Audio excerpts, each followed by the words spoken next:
अगर मैं आपसे कहूँ कि इंटरनेट पर जो लोग आप देखते हैं शायद उनमें से बहुत से लोग असली ही नहीं हैं। Comments fake, followers fake, views fake, even conversations भी फेक हो सकती है। और सबसे डरावनी बात, शायद इंटरनेट धीरे धीरे ह्यूमंस का नहीं बल्कि एआई और बॉट्स का वर्ल्ड बन चुका है। पर घबराओ मत, ये अभी भी एक थियरी ही है और इस थियरी को कहते हैं द डेड इंटरनेट थियरी। एक ऐसी थियरी जो पहले तो एक रैंडम इंटरनेट कॉन्स्पिरेसी थी, लेकिन आज एआई के ज़माने में लोग इसे सीरियसली लेना शुरू कर चुके हैं। क्योंकि जितना आप इंटरनेट यूज़ करते हो उतना ही एक अजीब फीलिंग आती है कि सब कुछ रिपीटेटिव लगने लगा है। Same meme, same opinions, same content और सेम रेज, जैसे कि कोई इनविजिबल मशीन हम सबको कंट्रोल कर रही हो। डेड इंटरनेट थियरी के अकॉर्डिंग 2016 के अराउंड ही इंटरनेट धीरे धीरे डेड होना स्टार्ट हो गया था। डेड का मतलब सर्वर्स बंद नहीं हुए, इंटरनेट एग्जिस्ट करता है, लेकिन थियरी कहती है कि रियल ह्यूमन एक्टिविटी कम हो गई है और उसकी जगह बॉट्स, एआई जनरेटेड कंटेंट और एल्गोरिथमिक मैनिपुलेशन ने ले ली। मतलब आपको बस लगता है कि आप मिलियंस ऑफ रियल लोगों के साथ इंटरेक्ट कर रहे हो, लेकिन रियलिटी में शायद बहुत सारे अकाउंट्स ऑटोमेटेड सिस्टम्स हो सकते हैं। और ऑनेस्टली अगर आप ध्यान से देखो तो चीजें वियर्ड लगनी स्टार्ट हो जाएगी। कभी नोटिस किया है इंस्टाग्राम के कमेंट सेक्शन को, bro deserves more views, underrated, who is watching in 2026, same pattern, same style हर जगह। ट्विटर पर रेज, यूट्यूब पर फेक एंगेजमेंट, फेसबुक पर एआई जनरेटेड इमेजेस, लिंक्डइन पर रोबोटिक मोटिवेशन। मानो जैसे इंटरनेट स्लोली एक जाइंट कंटेंट फैक्ट्री बन गया हो, जहां ह्यूमंस कम और एल्गोरिदम ज्यादा एक्टिव है। ये थियरी पॉपुलर हुई एक एनोनिमस पोस्ट से। उस पोस्ट में क्लेम किया गया कि गवर्नमेंट, कॉर्पोरेशंस और एआई सिस्टम्स इंटरनेट को आर्टिफिशियली फिल कर रहे हैं। Purpose, attention control, narrative control और बिहेवियर इन्फ्लुएंस। अब ऑब्वियसली इसका कोई सॉलिड प्रूफ तो नहीं है और इस थियरी का काफी पार्ट स्पेक्युलेटिव है, लेकिन प्रॉब्लम तब स्टार्ट होती है जब रियलिटी थियरी से मिलनी शुरू हो जाती है।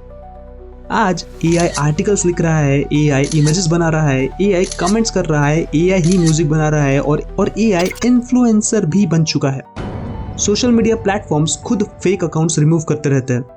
क्वेश्चन ये नहीं है कि बॉट्स एग्जिस्ट करते हैं या फिर नहीं, क्वेश्चन ये है कि कितना इंटरनेट एक्चुअली रियल ह्यूमंस चला रहे हैं।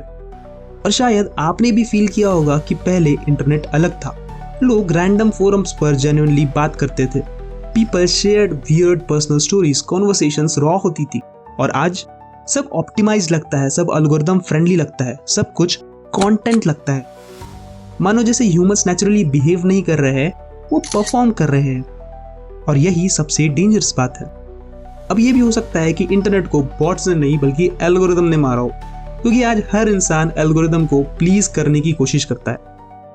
सोशल मीडिया कंपनीज का गोल सिंपल है, आपको मैक्सिमम टाइम तक स्क्रीन पर रखना है और इसी के लिए एल्गोरिथम आपके इमोशंस को स्टडी करता है। फियर, एंगर, क्यूरियोसिटी, लोनलीनेस, आप जिस चीज पर रुकते हो एल्गोरिथम वही पर पुश करता है। इसीलिए इंटरनेट इंक्रीजिंगली एक्सट्रीम लगता है। अगर आप एक कॉन्स्पिरेसी वीडियो देखते हो, प्लेटफॉर्म आपको और ज्यादा डार्क स्टोरीज दिखाएगा। अगर आप कोई नेगेटिव न्यूज देखते हो तो आपको और नेगेटिविटी परोसी जाएगी, क्योंकि एल्गोरिथम ट्रुथ को ऑप्टिमाइज नहीं करता, वो ऑप्टिमाइज करता है एंगेजमेंट को। और ह्यूमन ब्रेन नेचुरली डेंजर और नेगेटिविटी पर ज्यादा रिएक्ट करता है, इसीलिए डूम स्क्रोलिंग एडिक्टिव है।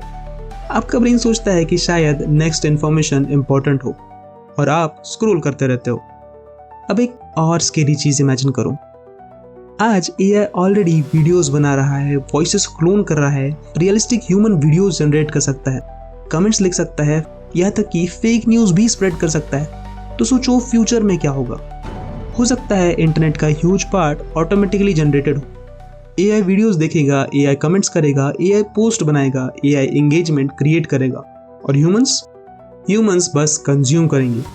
और ऑनेस्टली थोड़ा थोड़ा ऑलरेडी हो भी रहा है। फेसबुक पर वियर्ड इमेजेस, इंस्टाग्राम पर कई वियर्ड से इंस्टाग्राम इन्फ्लुएंसर जिन पे मिलियंस ऑफ लाइक और थाउजेंड्स ऑफ कमेंट्स है और लोग उन पे बिलीव भी करते हैं। इंटरनेट रियलिटी और आर्टिफिशियल चीजों के बीच का डिफरेंस लूज करते जा रहा है। अगर आपको भी कभी कभी लगता है कि इंटरनेट पहले जैसा नहीं रहा तो कमेंट में सिर्फ एक वर्ड लिखो, डेड। मैं जेन्युइनली देखना चाहता हूँ कि कितने लोगों ने ये फीलिंग मेरी तरह ही एक्सपीरियंस की है। और अगर आपको ऐसी ही साइकोलॉजिकल और इंटरनेट मिस्ट्रीज पसंद है तो मुझे सब्सक्राइब कर लो, क्योंकि हम यहाँ सिर्फ थियरीज नहीं बल्कि उनके पीछे की साइकोलॉजी भी एक्सप्लोर करते हैं। अब अगर सब्सक्राइब कर लिया हो तो सबसे इम्पोर्टेंट क्वेश्चन पर आते हैं, क्या डेड इंटरनेट थियरी कंप्लीटली सच है? प्रोबेबली नहीं। इंटरनेट पर रियल ह्यूमंस ऑब्वियसली एग्जिस्ट करते हैं, रियल क्रिएटर्स एग्जिस्ट करते हैं, रियल कन्वर्सेशंस भी होती है, लेकिन थियरी का एक डिस्टर्बिंग कोर सच हो सकता है। इंटरनेट इंक्रीजिंगली आर्टिफिशियल होता जा रहा है और ह्यूमंस की ऑनलाइन बिहेवियर भी एल्गोरिदम शेप कर रही है। हम जो सब हमारी फीड में देखते हैं वो नेचुरली वायरल नहीं हो रहा है, उसे सिस्टम चूज कर रहा है। आपकी अटेंशन आज दुनिया की सबसे वैल्यूएबल करेंसी है और $1 बिलियन कंपनीज हर सेकंड compete कर रही है आपके ब्रेन के लिए। और इसीलिए कभी कभी लगता है कि इंटरनेट आप यूज़ नहीं कर रहा है, इंटरनेट आपको यूज़ कर रहा है। सबसे स्केरी पॉसिबिलिटी ये नहीं है कि इंटरनेट बॉट से भर गया, सबसे स्केरी पॉसिबिलिटी ये है कि ह्यूमंस खुद बॉट जैसा बिहेव करने लगे हैं। ओपिनियंस रिपीट करना, सेम ट्रेंड्स फॉलो करना, same outreach, same reactions. Algorithm ने शायद इंटरनेट को डेड नहीं बनाया, उन्होंने इंडिविजुअलिटी को डेड कर दिया है। और शायद इसीलिए आज इतने लोग लोनली फील कर रहे हैं despite of being connected with thousands of people at a time.